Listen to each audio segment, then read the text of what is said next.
अस्सलामुअलैकुम। Welcome to my channel Ibra lifestyle. उम्मीद है आप सब खैरियत से होंगे। जो लोग मेरे चैनल पर नए हैं या पुराने हैं और अभी तक चैनल को सब्सक्राइब नहीं किया है तो जाके सबसे पहले चैनल को सब्सक्राइब कर लीजिए और बेल आइकन को प्रेस कर दीजिएगा ताकि मेरी आने वाली तमाम न्यू वीडियोस की नोटिफिकेशन आपको मिल सके। जी तो जनाब, आज के व्लॉग का आगाज़ होता है असली घी बनाने से। मम्मा अपने नवासे साहब के लिए असली घी बना रही थी। हम जो है वो दूध की मलाई को जमा करते रहते हैं और जब वो अच्छी खासी क्वांटिटी में जमा हो जाती है तो उसकी दही जमा कर और उसका फिर मक्खन निकाल के असली घी बनाया जाता है। तो यहाँ यासूब शाह साहब के लिए असली घी बनाया जा रहा है। अच्छा, तो किस किस के घर में असली घी बनाया जाता है और किस तरह बनाया जाता है कमेंट्स में ज़रूर बताइएगा। और अगर कोई चाहता है कि असली घी बनाने का जो प्रोसीजर है वो उनके साथ शेयर किया जाए तो ये भी कमेंट्स में ज़रूर कहिएगा। फिर इंशाल्लाह जब हम नेक्स्ट टाइम असली घी बनाएंगे तो उसकी प्रॉपर वीडियो आपके साथ शेयर करूँगी। अच्छा, सबसे पहले तो असली घी बनाने के लिए ज़रूरी होता है कि फ़्रेश मिल्क की जो बालाई होती है, जब हम बॉयल करते हैं और उसे फ्रिज में रखते हैं तो अच्छी मोटी बालाई जो है वो जम जाती है। तो उसको जो है वो दूध से अलग करके फ्रीज़र में किसी भी एयरटाइट कंटेनर में करके आप जमा कर सकते हैं। और जो वो अच्छी खासी क्वांटिटी में ये जो है वो तकरीबन 3 बॉक्सेस हमारे पास जमा हो गए थे। और जब इसको हमने घी बनाया तो वो तकरीबन 1 किलो के करीब घी बना है, असली घी। एक तो सबसे अच्छी बात ये होती है कि साफ़ सुथरा होता है, आँखों के सामने बना होता है और आपकी ख़ुद की मेहनत होती है, तो इसकी खुशबू और ज़ायक़ा बहुत बेहतरीन होता है बाज़ार की बनिस्बत।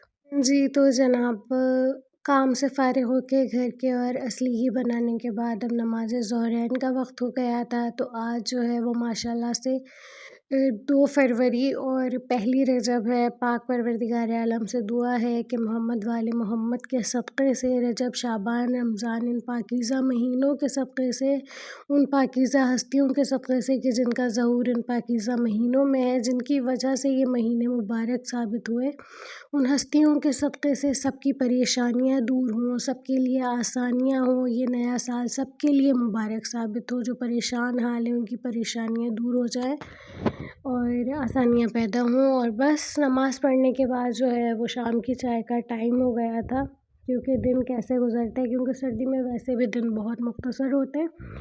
और यहाँ जो है वो मम्मा ने माश की दाल के बड़े भिगो के रखे हुए थे, साथ में प्याज, हरा धनिया, हरी मिर्च काटा हुआ था। तो मैंने जल्दी से दही को फेंट कर मीठे दही बड़े बनाए माश की दाल के। किस किस को माश की दाल के दही बड़े पसंद है? हमारे यहाँ तो बहुत शौक़ से खाए जाते हैं और मम्मा बनाती भी बहुत मज़े के हैं।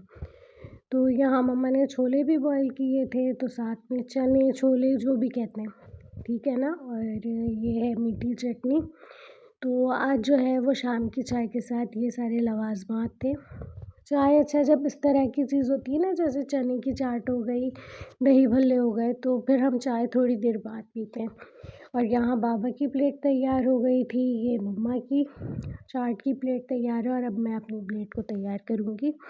अच्छा, ये बताएं कौन कौन लोग हैं जिन्होंने इंचोली में शाहिद की चाट खाई है? हमें तो बहुत पसंद थी, लेकिन अब जो है ना उसकी क्वालिटी बहुत ख़राब हो गई है, तो हम घर में ही बना लेते हैं। वैसे जब भी इंचोली जाना होता था तो शाहिद की चाट ज़रूर आती थी, मगर अब उसकी क्वालिटी जो है वो बिल्कुल बेकार हो गई है, कोई ज़ायक़ा नहीं रहा है। और फिर जो है वो शाम की चाय से फ़ारिग़ होने के बाद हमने जो है वो चिकन मम्मा ने वॉश करके रख दी थी, क्योंकि आज छोटी सी सेलिब्रेशन है घर पे। तो मैंने यहाँ चिकन ले ली थी, अब इसको मैरिनेट करेंगे। और आज जनाब बन रही है चिकन की मलाई हांडी मज़ेदार सी। तो इसकी प्रॉपर रेसिपी मैं आपके साथ शेयर करने वाली हूँ, तो वीडियो को स्किप नहीं कीजिएगा, पूरी वीडियो ज़रूर देखिएगा। तो यहाँ चिकन को मैंने कट्स लगा लिया, आपको नज़र आ रहा होगा, ताकि अच्छी तरह से मैरिनेट हो जाए। इसकी मैरिनेशन में मैं जो जो चीज़ें इस्तेमाल करूँगी वो सब आपको प्रॉपर दिखाऊँगी, तो वीडियो को स्किप नहीं करना है और लाइक भी करना है वीडियो को। अच्छा, मेरी आवाज़ को जो है ना वो इग्नोर कीजिएगा, क्योंकि गला जो है वो मौसम की तब्दीली की वजह से ख़राब है, तो आवाज़ बहुत ख़राब हुई हुई है, ठीक है ना। तो अब इसकी मैरिनेशन का सामान जो है वो जमा कर लेते हैं, फिर आपको दिखाते हैं। जी, तो मेरे पास जो है वो 800 ग्राम जो है वो चिकन मौजूद है। तो इसकी मैरिनेशन के लिए मैंने यहाँ 4 जवे लहसुन के ले लिए हैं, 2 इंच के अदरक के टुकड़े ले लिए हैं। साथ में मेरे पास यहाँ है चाट मसाला, खाने का आधा चम्मच, चाय की 1 चमची यहाँ गरम मसाला है, खाने का 1 चम्मच पिसा हुआ ज़ीरा है मेरे पास। उसके साथ मेरे पास मौजूद है खाने का 1 चम्मच कुटी हुई लाल मिर्च। उसके साथ मौजूद है पिसी हुई लाल मिर्च जो कि मैंने ली है खाने का 1 चम्मच के करीब, पूरा भर के चम्मच नहीं लिया था। और यहाँ नमक है हस्बे ज़ायक़ा। और उसके साथ मैंने ली है यहाँ ब्लैक पेपर यानी कि स्याह मिर्च, चाय की 1 चमची और चाय की आधी चमची मैंने यहाँ हल्दी ली है, ठीक है ना। ये सारे स्पाइसेस हैं जो इसकी मैरिनेशन में हम यूज़ करेंगे।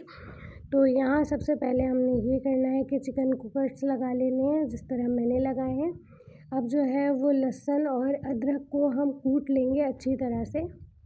अच्छा, इसमें जो है वो लहसुन और अदरक के साथ में हरी मिर्चें भी शामिल करूँगी, इसको कूटेंगे।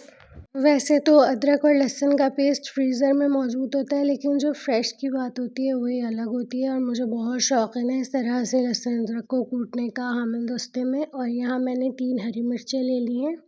इनको जो है ये ऑप्शनल है, अगर बहुत स्पाइसी पसंद करते हैं तो आप स्पाइसी कर सकते हैं।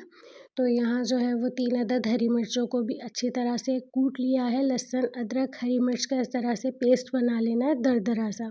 बहुत फ़ाइन जो है वो नहीं पिसेगा, लेकिन इस तरह से दरदरा कर लेना है और आपने इसको चिकन में शामिल कर देना है। और जो ये रेसिपी मैं आपके साथ शेयर कर रही हूँ, ये ख़ालिसतन मेरी रेसिपी है जो कि मैंने ख़ुद से जो है वो बनाई है। और यहाँ मैंने आधा पाव दही इसमें शामिल कर दी है। आप दही की क्वांटिटी कम ज़्यादा कर सकते हैं अगर आपको ज़्यादा मसाला चाहिए, क्रीमी सा मसाला चाहिए, क्योंकि हम बना रहे हैं मलाई हांडी, तो इसमें जो है वो क्रीमी टेक्सचर लाज़मी है। तो यहाँ मैंने आधा पाव दही ली है और इन सारी चीज़ों को जो है वो अच्छी तरह से मिक्स करेंगे और एयर टाइट कंटेनर में रख के आप ओवरनाइट भी मैरिनेट कर सकते हैं और 3 से 4 घंटे तो लाज़मी मैरिनेट करना है। और इसमें मैंने शामिल की है बालाई जो कि मैंने फ्रीज़र में रखी हुई थी, तो ये मैंने जो है वो हाफ़ बालाई इसमें ऐड की है। इसको जो है वो इसमें, क्योंकि जमी हुई है तो मैरिनेशन के लिए आपने इसको इसी तरह से कवर करके रख देना है। जब ये मेल्ट हो जाएगी तो उसको फिर आप दोबारा से मिक्स कर लें। और यहाँ यासूब साहब जो है वो अपना पसंदीदा काम कर रहे हैं। इनको फ्रिज में बैठने से पता नहीं क्या ऑब्सेशन है, बस फ्रिज में जाके बैठ जाते हैं। अच्छा भाई, ये पाकिस्तानी फ्रिज है, तो यहाँ हमारी अम्माओं को जिस चीज़ को लंबे अरसे तक महफूज करना होता है वो प्लास्टिक बैग में जाके जो है वो फ्रिज में रख दी जाती है, चाहे वो ड्राई फ्रूट्स हो या कुछ भी हो। तो हमारी अम्मा ने भी ऐसे ही किया हुआ है। और यहाँ यासूब साहब को खाना खिलाने बिठा लिया था, बड़ी मुश्किल से आए। पहले तो जो है ना वो ये था कि हम कोकोमेलन या जो भी शौक़ से कार्टून यासूब देखते हैं उनको लगाते थे यूट्यूब पे, और उसके म्यूज़िक की आवाज़ से यासूब कहीं भी होते थे ना खाना खाने आ जाते थे। अब बच्चा चालाक हो गया, समझ गया है कि बहाने से बुलाते हैं, तो अब बड़ी मुश्किल से आके बैठते हैं। कोई ना कोई चीज़ उनके हाथ में दी जाती है जिससे वो खेलते हैं, फिर उन्हें खाना खिलाया जाता है। तो शायद सारी अम्माओं का यही हाल है। और यासूब को फीके खाने बिल्कुल नहीं पसंद, मतलब पिसा हुआ तो वो खाते हैं हर चीज़ ग्राइंड हुई हुई, मगर फीका नहीं खाना चाहते। तो यासूब के खाने में जो नमकीन खाना होता है उसमें ब्लैक पेपर तो मैं लाज़मी शामिल करती हूँ। तो बस यासूब को खाना खिलाया, उसके बाद मगरिब की नमाज़ का टाइम हो गया था और इमाम मोहम्मद बाक़र अलैहिस्सलाम की जो है वो ज़हूर का भी दिन है, तो मगरिब की नमाज़ पढ़ी और बारगाह मोहम्मद वाले मोहम्मद में इमाम के ज़हूर की मुबारकबाद पेश की। आप सबको भी बहुत बहुत मुबारक हो। और बस फिर जो है वो मम्मा ने चावलों को पहले से भिगो के रखा हुआ था और यहाँ पानी भी गर्म हो गया था, क्योंकि हमने चावलों को बॉईल करना था। अच्छा, ये जो पिंक पिंक नज़र आ रहा है ना, ये मिट्टी नहीं है भाई, ये पिंक सॉल्ट है। तो ये इसी तरह से नज़र आता है, पता नहीं क्यों डिज़ोल्व बड़ी मुश्किल से होता है। और बस फिर मैंने जो है वो चावलों को पानी में डाला। अच्छा, आज हम जो बना रहे हैं ना वो बना रहे हैं चिकन मलाई हांडी के साथ चुल्लू। चुल्लू बेसिकली ईरानी ज़बान में चावलों को कहते हैं। तो चुल्लू राइस बना रहे हैं हम उसी तरह से जैसे ईरान में बनते हैं। और ये है ज़रिश्त, जो आपने देखा होगा, जो लोग ईरान जा चुके हैं या नहीं भी गए हैं उन्होंने देखा होगा मौला रज़ा के दस्तरख़्वान में जो चावल मिलते हैं, और ईरान में वैसे भी जो नॉर्मली चावल खाए जाते हैं उसमें ऊपर जो है वो ज़ाफ़रान का हल्का सा कलर और इस तरह से ये अनारदाने जैसी चीज़ होती है ज़रिष्ट। ये वैसे तो अंगूर की शेप में होती है, जब ये सूखी नहीं होती, खुश्क नहीं की जाती, तो अंगूर जैसे होते हैं पिंक पिंक कलर के, और फिर खुश्क होने के बाद इस तरह का कलर हो जाता है, जैसे हमारे यहाँ किशमिश हो जाती है। तो इसे मैंने जो है वो गर्म पानी में भिगो के रख दिया था, क्योंकि इसमें मिट्टी होती है, तो जब गर्म पानी में आप इसे भिगोएंगे तो एक तो ये फूल जाती है, और जो रेत मिट्टी होती है वो पानी में नीचे बैठ जाती है, फिर आप इसे छान के इस्तेमाल कर सकते हैं। और साथ ही साथ चावलों की भी खैर खबर ले लेते हैं। एक तो सबसे बड़ा मसला जो है ना वो सुई गैस का है, कि बस जब आ जाए तो खुदा का शुक्र अदा किया जाता है, वरना तो बस खाना बड़ी मुश्किल से पक रहा है। तो यहाँ जो है वो चावल बॉईल हो रहे हैं। मुझे तो बेसिकली बहुत पसंद है चुल्लू राइस, और घर में बना के जो है वो दस्तरखान की याद ताज़ा कर लेते हैं। मौला रज़ा के मौला सबको बुलाएं, और जो जा चुके हैं वो मेरी बात को समझ रहे होंगे कि क्या जायका होता है उन चावलों का। बस तो यहाँ चावल तकरीबन जो है वो डन हो चुके हैं। अब इनकी पीस निकाल लेंगे, पसार लेंगे। पहले मुझे समझ नहीं आता था, मम्मा कहती थी चावल को पसारना होता है। मैं कहती थी पसारना क्या होता है, पसार के तो बैठते हैं ना। तो खैर इसकी पीस निकाल लेंगे और फिर इसे दम पे रखेंगे। यहाँ मैंने जो है वो चावलों की पीस निकाल लिए, यानी कि जो उसका फ़ज़ूल पानी था उसे फेंक दिया है, और अब जो है वो चावल को दम लगा देंगे। और उसके बाद का प्रोसीजर भी आपके साथ शेयर करूँगी कि चुल्लू राइस बेसिकली बनते कैसे हैं ना, ठीक है। तो यहाँ हमारी चिकन बड़ी अच्छी तरह से मैरिनेट हो गई थी, और जो बालाई मैंने इसमें शामिल की थी वो भी तकरीबन मेल्ट हो गई थी। तो अब इसे अच्छी तरह से इसमें मिक्स कर लेंगे, ताकि जो है वो मसाले के साथ बालाई का भी जो है वो मिक्सचर अच्छी तरह से चिकन पे लग जाए और टेस्ट आ जाए। अच्छा, मैरिनेट मैंने जो है ना ये 3 घंटे किया था, क्योंकि टाइम मेरे पास नहीं था। और फिर मैंने यहाँ 3 प्याज जो हैं वो इस तरह से काट ली थी। अच्छा, इस तरह से जब प्याज को काटते हैं ना गुलाई में, जिसे कहते हैं प्याज के छल्ले, तो ये गल बहुत अच्छी तरह से जाती है और जल्दी जाती है। तो ये मेरी मम्मा की बताई हुई जो हैं वो कुछ ट्रिक्स हैं, और जो वाकई कारआमद साबित होती हैं। तो इस तरह से मैंने प्याज के छल्ले कट कर लिए थे, उसमें मैंने घी शामिल किया है। अच्छा, घी आपने कम शामिल करना है, क्योंकि इसमें बालाई भी जाएगी, और जो दही थी वो भी अपनी बालाई के साथ थी, तो उसकी चिकनाई भी निकलेगी। तो बेहतर है कि आप जो घी यूज़ कर रहे हैं या तेल यूज़ कर रहे हैं उसकी क्वांटिटी कम रखें, बस इतनी कि प्याज फ्राई हो जाए।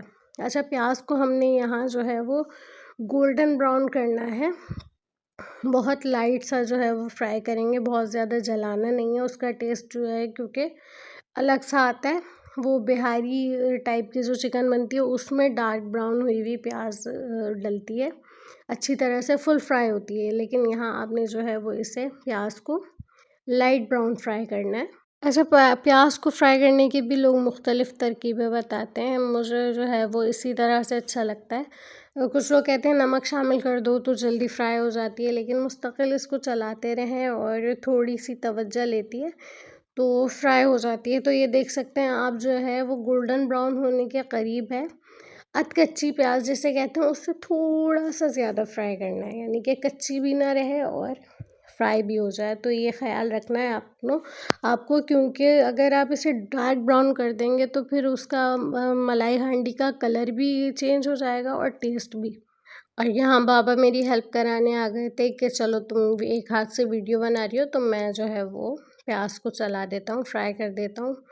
और फिर यहाँ इस कंडीशन पे आपने जो है वो अपनी मैरिनेटेड चिकन इसमें ऐड कर देनी है।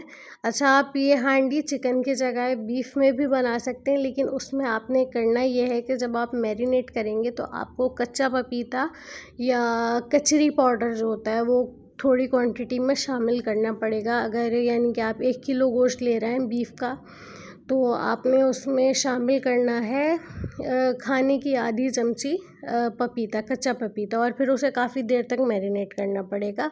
और कचरी पाउडर का भी यही है कि आपने चाय की 1 चमची कचरी पाउडर मैरिनेशन में डाल देना है। तो यहाँ मैंने फ्लेम को हाई कर दिया था, और जो मेरी मैरिनेटेड चिकन थी उसे प्याज में शामिल कर दिया। पहले आपने इसे हाई फ्लेम पे पकाना है तकरीबन 3 से 4 मिनट, और फिर आपने फ्लेम को जो है वो मीडियम टू लो कर देना है, और फिर आपने इसे कुक करना है, ठीक है ना, क्योंकि चिकन बहुत जल्दी से जो है वो गल जाती है। और यहाँ मेरे पास कोयले मौजूद हैं, इनको भी चूल्हे पे रख देंगे, क्योंकि हमने लास्ट में स्मोक देनी है। और ये देख सकते हैं मैंने पहले इसे हाई फ्लेम पे पकाया। अब इस कंडीशन पे मैं फ्लेम को लो कर दूंगी। अच्छा, ये पानी जो नज़र आ रहा है ना, ये मैंने नहीं डाला है। ये बालाई और दही का पानी और चिकन का जो पानी होता है ये अपना है। तो इसी में जो है वो ये पक जाएगी, गल जाएगी। अब जो है वो फ्लेम को लो करेंगे और इसे कवर करके आपने पकने देना है तकरीबन 12 से 15 मिनट तक। और एक चीज़ का ख़्याल रखिएगा, बहुत ज़ोर ज़ोर से चमचा नहीं चलाना है, चिकन को बहुत ज़्यादा उलट पलट नहीं करना है क्योंकि टूट जाती है। तो आराम आराम से चम्मच चलाएंगे। और ये जो आपको चमचे पे नज़र आ रहा है, ये है बची हुई बालाई जो कि मेरे पास मौजूद थी। आपने देखा था ना, पहले मैंने हाफ़ डाली थी, तो ये जो बाकी मेरे पास बालाई मौजूद थी वो मैंने अब इसमें शामिल कर दी है। और अब इसे पकने देना है। किसी भी चीज़ को, चावल हो गए, सालन हो गया, गोश्त हो गया, सब्ज़ी का या चिकन का, ख़्याल रखें कि बहुत ज़्यादा चमचा बहुत ज़ोर ज़ोर से ना चलाएं, क्योंकि एक तो अगर सब्ज़ी बना रहे हैं तो वो बिल्कुल भस्म हो जाएगी, चावल टूट जाते हैं। कुछ लोगों को आदत होती है बहुत ज़ोर ज़ोर से चमचा चलाते हैं, उससे जो भी आप बना रहे हैं उसका जायका तब्दील हो जाता है। और यहाँ मैंने 1 नींबू का रस कप में ले लिया था और इसको जो है वो मैंने इसमें शामिल किया है। इससे भी बहुत अच्छा और मज़ेदार सा टेस्ट आएगा। तो अब इसे जो है ये तकरीबन डन हो गई है। तो इसे अच्छी तरह से अब मिक्स कर लेंगे ताकि लेमन का जो हमने जूस डाला है वो मिक्स हो जाए। और चिकन को बहुत ज़्यादा गलाना नहीं है, वैसे भी चिकन जो है वो जल्दी गल जाती है और मैरिनेट भी हुई हुई है। तो ये है कि बस आपने इसकी कंसिस्टेंसी अपने मुताबिक रखनी है कि कितना गाढ़ा रखना है। और यहाँ मैंने कोयलों को चूल्हे पे रख दिया था। और ये जो कागज़ नज़र आ रहा है ना, ये गैस के जाने की वजह से जलाए थे कि गैस इस तरह से हम जो है ना, ये कोई टोटका वोटका है हमारा, तो इस तरह से हम गैस लेने के लिए कागज़ लगाते हैं चूल्हे पे, फिर गैस आ जाती है। तो यहाँ मैंने ज़ाफ़रान ले ली है। अब जो है वो हम चुल्लू राइस की प्रिपरेशन भी साथ साथ कर रहे हैं। और यहाँ हमारी चिकन मलाई हांडी तैयार हो गई थी। इसमें मैंने कोयला डाला है और जो हमारे सालन का ही ऑयल है इसे हम कोयले के ऊपर डालेंगे और इसे ढक के एक साइड पे रख देंगे। तो ये भी मेरी अम्मा का बताया हुआ तरीक़ा, इस तरह से इस पे घी डालेंगे और अब इसके ऊपर ढक्कन ढक के रख देंगे। जी, तो जनाब मलाई हांडी तो तैयार हो गई। अब आ जाते हैं चुल्लू राइस की तरफ। तो जो ज़रिश्त मैंने भिगो के रखी हुई थी उसको मैंने अच्छी तरह से उसके पानी को छान कर अब चावलों में शामिल कर दिया। अच्छा, मैं आधे चावलों में इसलिए डाल रही हूँ क्योंकि ये प्लेन बॉइल्ड राइस हैं, तो बाद में भी इस्तेमाल हो जाएंगे, बहुत ज़्यादा हैं क्योंकि, तो एक साथ नहीं खाए जाएंगे। तो मैं हाफ़ में जो है वो इसकी जो सजावट है वो कर रही हूँ। और यहाँ मैंने ज़ाफ़रान शामिल कर दिया। ज़ाफ़रान एक ही जगह जाके बैठ गई थी तो उसे मैंने फैला दिए। और यहाँ मेरे पास सॉल्टेड मेल्टेड बटर है। समझ गए होंगे किस ब्रांड का है, किस कंपनी का है, क्योंकि पहले मेरे एक वीडियो पे जो है ना वो कॉपीराइट आ गया है इसकी वजह से। तो यहाँ मैंने जो है वो सॉल्टेड बटर ऐड कर दिया। आपने देखा होगा ईरान में भी, आप रेस्टोरेंट में जाएँ या मौला रज़ा का जो दस्तरख़्वान होता है उसमें आपको एक क्यूब दिया जाता है बटर का। और यहाँ जो है वो, अच्छा, उसको चावलों को आपने बटर डालने के बाद दम कर देना है, ठीक है ना, एक दफ़ा दोबारा से दम पे रख देना है, तवे के ऊपर रख देना जैसे भी। और यहाँ टमाटर, हरी मिर्च और प्याज को मैं सेक रही हूँ थोड़े से ऑयल में, क्योंकि ईरान में भी जब हम खाते हैं तो सिका हुआ टमाटर, हरी मिर्च, प्याज मिलती है। और यहाँ मज़ेदार सी हमारी चिकन मलाई हांडी और चुल्लू राइस तैयार हैं। तो अगर आपको ये रेसिपी अच्छी लगी हो तो ज़रूर ट्राई कीजिएगा और मुझे बताइएगा कि कैसी बनी। ये रेसिपी जो है वो शुद्ध देसी मेरी है। ये मैरिनेशन से लेके इसकी कुकिंग तक सब मैंने ख़ुद अपने दिमाग से किया है और बहुत मज़े की बनी थी। क्योंकि आज सेलिब्रेशन है, मम्मा पापा की एनिवर्सरी थी, तो उन्हें स्पेशल फ़ील कराने के लिए जो है वो मेरी छोटी सी कोशिश थी। और बहुत मज़ेदार ये खाना बना था बकौल मम्मा पापा के। अच्छा, चुल्लू राइस के साथ जो है वो चुल्लू कबाब होते हैं। इंशाल्लाह उसकी रेसिपी भी आपके साथ शेयर करूँगी। देखें, वीडियो को पूरा देखा करें और अपने फ्रेंड्स और फैमिली के साथ शेयर किया कीजिए। चैनल को सब्सक्राइब कर लें अगर नहीं किया है, तो इससे जो है ना वो बहुत हौसला अफ़ज़ाई मिलती है। और फिर इंशाल्लाह मैं फ्यूचर में आप लोगों के साथ बहुत मज़ेदार सी रेसिपीज़ शेयर करूँगी, व्लॉग्स आएंगे। तो बस आपने मुझे हिम्मत दिलाते रहना है कि आप लोग देख रहे हैं और पसंद कर रहे हैं, और जो चीज़ पसंद ना आए वो कमेंट्स में मुझे या पर्सनल में आके आप बता सकते हैं कि भाई ये चीज़ सही नहीं है, तो मैं इंशाल्लाह अपनी इस्लाह ज़रूर करूँगी। और ये मज़ेदार सा डिनर मेरे अम्मा अब्बा की एनिवर्सरी का घर में मैंने तैयार किया, और ये मेरी प्लेट है और फुल ईरानी वाइब्स आ रही हैं। अच्छा, टमाटर मैंने एक इसलिए सेका था क्योंकि मुझे बहुत पसंद है। मम्मा पापा खा लेते हैं शौक़ से, बाबा को तो ख़ैर बहुत ही पसंद है ईरानी कुज़ीन और इराक़ी कुज़ीन, लेकिन आज जो है वो मैंने अपने लिए टमाटर भी सेका। हरी मिर्चें मैं ही खाती हूँ अपने घर में, मम्मा कभी-कभी खा लेती हैं, लेकिन हरी मिर्चों से जो है वो मुझे बहुत दिली लगाव है। तो ये रेसिपी पसंद आई हो तो ट्राई ज़रूर कीजिएगा। और फिर टाइम आता है मम्मा पापा की एनिवर्सरी के केक का, तो मैं, यासूब और बाबा गए थे केक लेने। ये यासूब ने पसंद किया है। मैंने यासूब को जो है वो ले जाके जब खड़ा किया तो उन्होंने इस वाले केक पे हाथ रखा, तो बब्बा ने कहा यासूब के बस यही केक लेना। और ये जो कैंडल्स है ना, ये यासूब की फ़र्स्ट बर्थडे की हैं। भाई पाकिस्तानी हम हर चीज़ को संभाल के रखते हैं, तो ये कोई 3-4 बर्थडेज़ में या सेलिब्रेशन में यूज़ हो चुकी हैं ये कैंडल्स। अच्छा, मैंने केक लेते वक़्त जो है वो वीडियो इसलिए रिकॉर्ड नहीं की, मैं अवॉइड ही करती हूँ कहीं पे वीडियो बनाना बाहर घर से, क्योंकि ख़यालों की तपिश ज़िंदा हो जाती है, तो एहतियात करनी चाहिए। लेकिन इंशाल्लाह फ्यूचर में कोशिश होगी कि व्लॉग शूट किए जाएँ आउटडोर भी।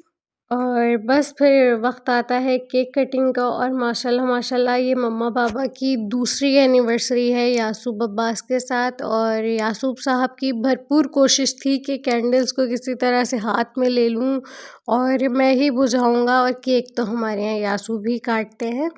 जी, तो जनाब ये छोटी-सी सेलिब्रेशन थी हमारी। अगर आपको ये वीडियो पसंद आई हो, ये व्लॉग पसंद आया हो, तो लाइक ज़रूर कर दीजिएगा और अपने फ्रेंड्स और फैमिली के साथ ज़रूर शेयर कीजिएगा। इंशाल्लाह नेक्स्ट किसी अच्छी सी वीडियो के साथ आपसे मुलाकात होगी। तब तक मुझे, यासूब को और मेरी फैमिली को अपनी दुआओं में याद रखिएगा। अपना बहुत सारा ख़याल रखिएगा। अल्लाह हाफ़िज़।